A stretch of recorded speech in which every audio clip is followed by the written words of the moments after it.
This is Pastor Tim coming to you from Bend and Alameda United Methodist Churches. We're trying to build a foundation of Scripture so that you'll have somewhere to stand in a world that's full of chaos and uncertainty.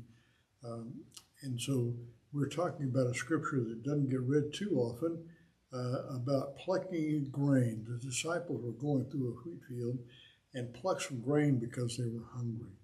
And some of the Jewish leaders objected to that idea, said it's work. Anything that looks like work or feels like work, they're not supposed to do on the Sabbath. And Jesus said that the Sabbath was made for man, not man for the Sabbath. In other words, the idea of a Sabbath, of a day's rest, is supposed to be helpful.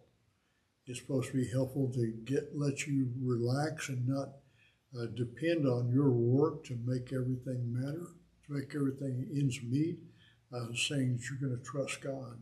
It's a time in which you will turn as an equal to your neighbor.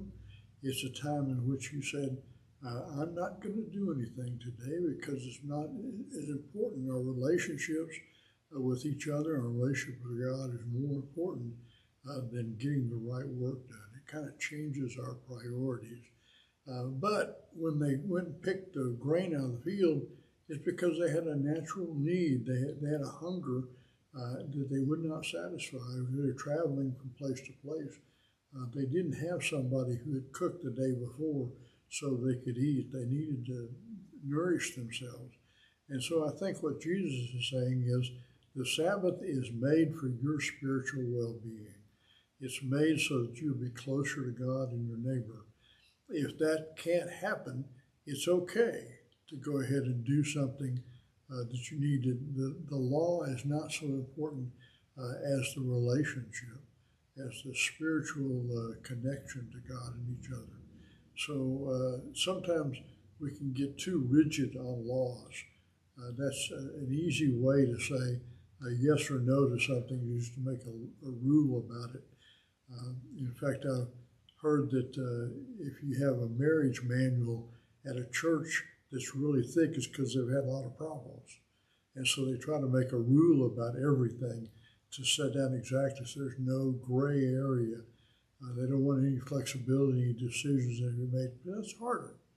But life is about hard decisions. It's about working with each other. It's about honoring God. Sometimes that means that you break the uniformity. You break the rule that's lifted up on behalf of something that's greater, than something that is more important. So I hope that's helpful. If you don't need to be a legalistic Christian, you don't have to make a rule about everything. You need to say what is helpful for us, what is helpful and not hurtful in our community. So I hope that it help you get help from that, and I'll see you next time.